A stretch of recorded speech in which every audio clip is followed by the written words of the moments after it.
മകനെ കാണണം, മകനുമായിട്ട് സഹകരിച്ച് കഴിയണം, സ്നേഹിക്കണം എന്നൊക്കെയാണ് അവരുടെ മനസ്സിലെ ഉദ്ദേശം. അമ്മമാരങ്ങനെ മക്കളെ വെച്ച് ചെയ്യിപ്പിക്കുമോയെന്ന് എനിക്കറിയില്ല.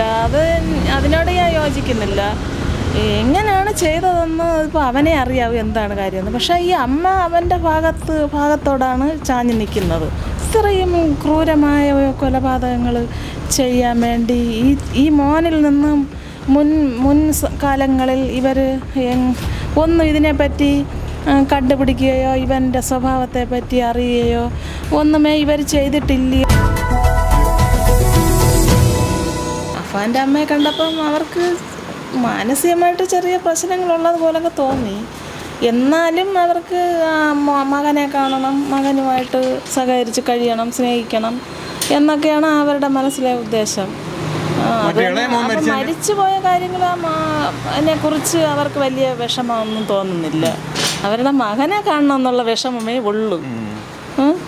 അതൊക്കെയാണ് ഞാൻ കണ്ടത്. പിന്നെ ശാരീരികമായിട്ട് അവർക്ക് ഞാൻ വന്ന് കണ്ടപ്പോൾ വലിയ കുഴപ്പമൊന്നുമില്ല. ഒരു 2 ആഴ്ച കഴിഞ്ഞ് അന്നേരത്തേന് ശരിയായി. അപ്പോൾ കുഴപ്പമൊന്നുമില്ല. അവർ നല്ല ആരോഗ്യവതിയായിട്ട് തന്നെ ഇവിടെ ഇരിക്കുന്നതും സംസാരിക്കുന്നതും ഒക്കെ കണ്ടത്. പിന്നെ ഈ ഇടയ്ക്കാണ് അവരിവിടുന്ന് പോയത്. ഈ ഒരു സംഭവത്തെ അമ്മ എങ്ങനെയാണ് നോക്കി കാണുന്നത്? ഇപ്പം അമ്മയെ നമുക്കും പിള്ളേരുണ്ട്, ഒക്കെയുണ്ട്. അപ്പോൾ എങ്ങനെയാണ് അമ്മ ഇതിനെപ്പറ്റി നോക്കി കാണുന്നത്? പക്ഷേ അമ്മമാരങ്ങനെ മക്കളെ വെച്ച് ചെയ്യിപ്പിക്കുമോയെന്ന് എനിക്കറിയില്ല. അതിനോട് ഞാൻ യോജിക്കുന്നില്ല.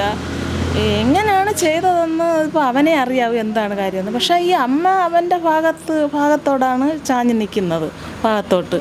അപ്പം അമ്മയും മോനും ഇനി വേറെ എന്തെങ്കിലും കാര്യങ്ങളുണ്ടോ ഇല്ലയോ എന്നൊന്നും അറിയില്ല.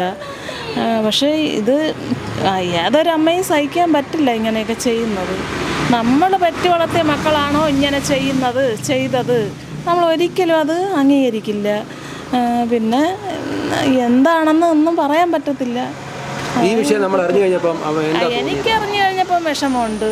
ഇത്രയും ക്രൂരമായ കൊലപാതകങ്ങൾ ചെയ്യാൻ വേണ്ടി ഈ മോനിൽ നിന്നും മുൻ കാലങ്ങളിൽ ഇവർ ഒന്നും ഇതിനെപ്പറ്റി കണ്ടുപിടിക്കുകയോ ഇവൻ്റെ സ്വഭാവത്തെ പറ്റി അറിയുകയോ ഒന്നുമേ ഇവർ ചെയ്തിട്ടില്ലയോ. അതിൽ ഒരു സംശയമുണ്ട്. എന്താണ് ഇവർ തമ്മിലുള്ള ബന്ധം എന്നൊക്കെയുള്ള സംശയം എനിക്കുണ്ട്. ദുരൂഹത തോന്നിയിട്ടുണ്ടോ? ദുരൂഹതയല്ല, ഇവർ തമ്മിൽ എന്തോ ഉണ്ട്. ഈ അമ്മയും മോനുമായിട്ട് എന്തോ ഒരു കള്ളക്കളി ഉള്ളതുപോലെയൊക്കെ ഉള്ള തോന്നലും ഉണ്ട്. ഇത് രാത്രിയിലൊക്കെ അല്ലേ ഇവർ യാത്ര ചെയ്യുന്നത്, പകലൊന്നും ഇവർ യാത്ര ചെയ്യുന്നില്ല എന്ന് പറയുന്നു. രാത്രിയിലാണ് ഇവർ രണ്ടുപേരും പോകുന്നതും വരുന്നതും ഒക്കെ. അതിലെന്തോ ഒരു സംശയം തോന്നുമല്ല. ഇപ്പോൾ കിളിമാനൂരുള്ള സഹോദരിയെ വിളിച്ചിട്ട് 50,000 രൂപ തന്നിലേ പറ്റൂ എന്നൊക്കെ പറഞ്ഞ് ബഹളം ഉണ്ടാക്കിയെന്ന് പറഞ്ഞു ആ ദിവസം തന്നെ അമ്മ. അപ്പോൾ അമ്മയോട് അറിഞ്ഞിട്ടായിരിക്കും ഈ കൊലപാതകം ഒക്കെ ചെയ്തിരിക്കുന്നത്. അതുകൊണ്ടാണല്ലോ അമ്മ ഇപ്പോൾ ഈ സൈഡ് നിൽക്കുന്നത് അല്ലേ? ചിലപ്പം ആ ഭർത്താവിൻ്റെ ആൾക്കാരെ കുറിച്ച് അവർക്ക് അവരോട് ദേഷ്യം തന്നെയാണ്. അവരുടെ സംസാരത്തിലും ഈ പെരുമാറിയതനുസരിച്ച്, ഈ ചെയ്തതനുസരിച്ച് പൈസ തിരിച്ച് ചോദിച്ചപ്പം ദേഷ്യം വരികയും അവരൊക്കെ ചത്തെങ്കിൽ അല്ലെങ്കിൽ കൊന്നെങ്കിൽ എന്നൊക്കെ ഉള്ള ഒരു സംസാരം ഇവർ തമ്മിൽ നടത്തി കാണണമെന്നാണ് തോന്നുന്നത്. അത് അങ്ങനല്ലേ അവന് പിന്നെ അത് ചെയ്തത് ചെന്ന്.